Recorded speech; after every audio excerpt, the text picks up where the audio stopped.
RJ, how would you describe the mood of the team right now? We're in a great mood. We're always in great moods. We're the grumpiest, happiest group of band of idiots that you could ever be around, to tell you the truth. That's just us. When it comes to the mindset of what you feel you can expect from the Warriors tomorrow, what do you have to guard against?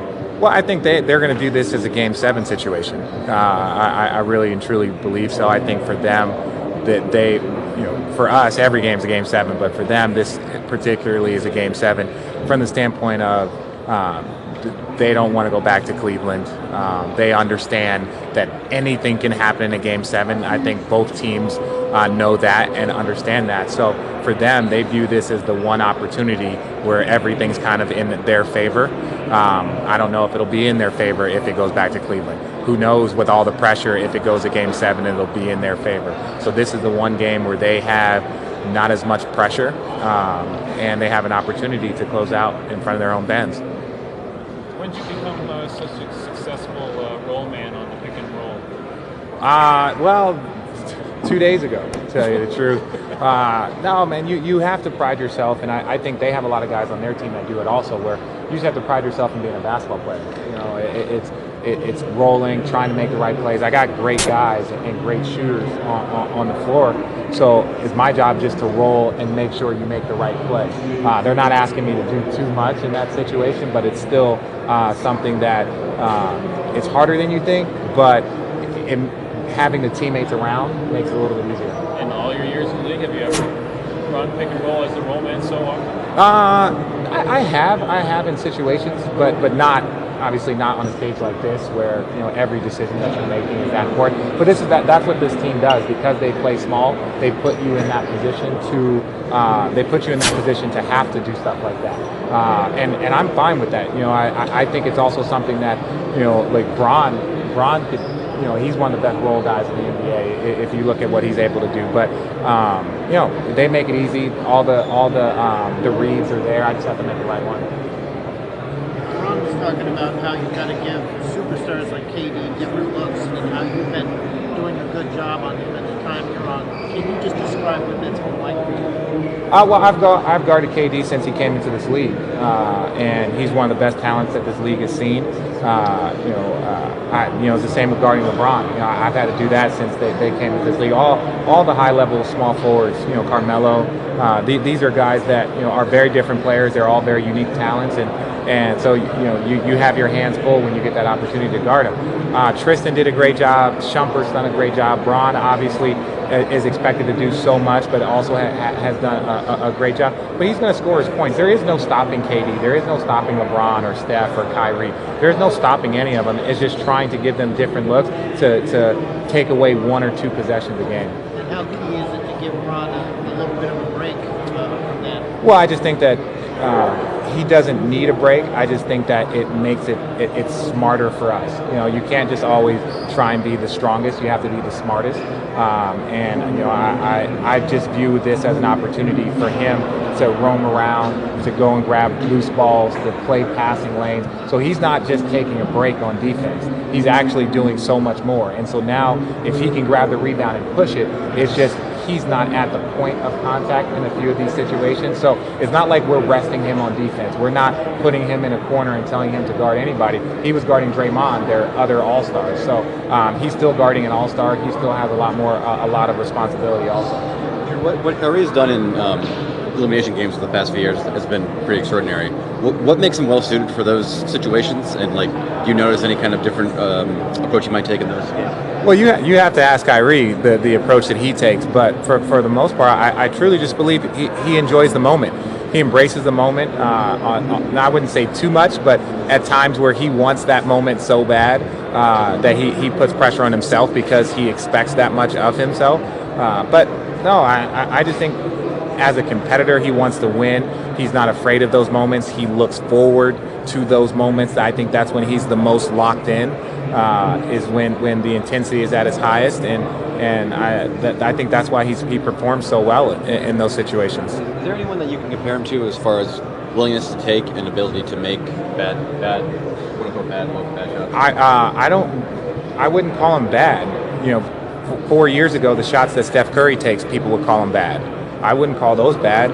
I just think he has a better shot making ability than anybody else maybe in the history of the NBA. I think Steph Curry is very, very similar. I think Klay Thompson, a lot of the shots that they shoot are bad shots from the idea of a basketball standpoint, but we want to call Kyrie's bad shots. It's like, no, he can just make those shots. Steph can just make those shots. KD can just make those shots. So I wouldn't call Kyrie's shots bad. He can just make shots that no one else has ever been able to make on a consistent basis in a big moment. I wonder, like, do you appreciate the competitive mindset it takes? Like last year, Game 7, he takes the big three. To have LeBron James in your team and to be the one who says, "I'm taking this shot," is that pretty unique? Or I would say he's saying he's taking the shot. He has established a relationship, and he has proven himself to the point where the best player on the planet feels like, hey, this is your moment. You have the best matchup. You're going against Steph, and we feel like that matchup is favorable, and you have proven yourself time and time again. I stand by it. Michael Jordan passed the ball to Steve Kerr to win a championship because Steve Kerr is one of the great shooters in the history of the NBA. And so for Michael Jordan, who is the greatest of all time, the closeout guy, this, that, if you can pass it to somebody, then LeBron James should have no problem allowing a teammate like Kyrie Irving to take a last-second shot, especially when the game is tied.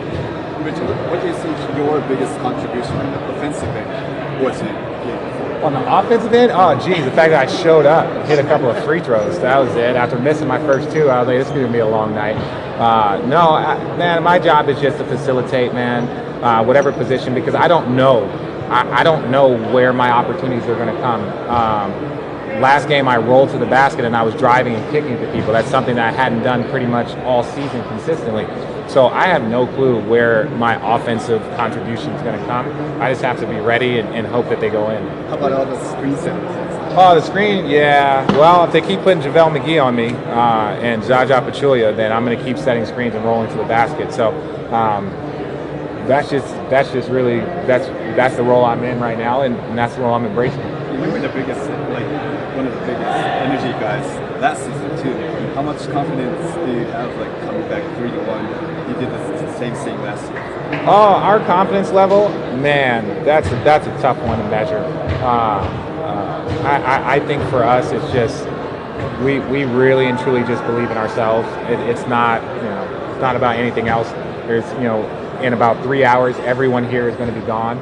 So we don't really care what anyone else here thinks. We're just going to be on a bus with each other, cracking jokes and talking about how we can win Game 5. Is this Game 5 way different from last year because you're coming out of a deeper hole and they have KD and Green this time around? No, they have a completely different team, and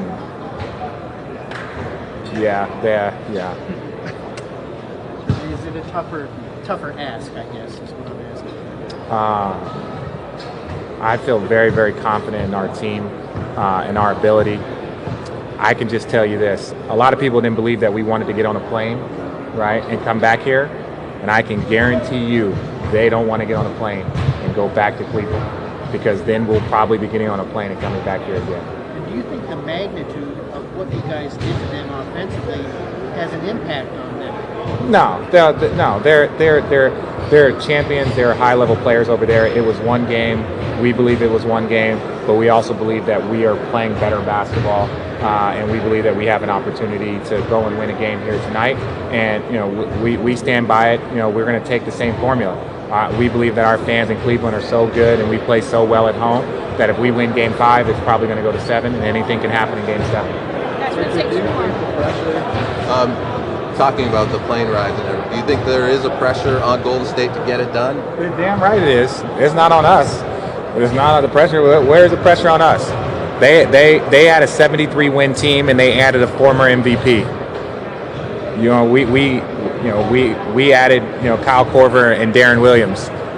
They added an MVP to a 73-win team after being up 3-1, and then KD was up 3-1. The pressure is all on them. We believe that we are the defending champs. We believe that we have enough here to win a championship. and we haven't played great thus far. But there's no pressure on us. There never has. There's never been that. It's been about them proving that last year was a fluke. KD validating, the move here, which it's been validated. But no, we feel very comfortable.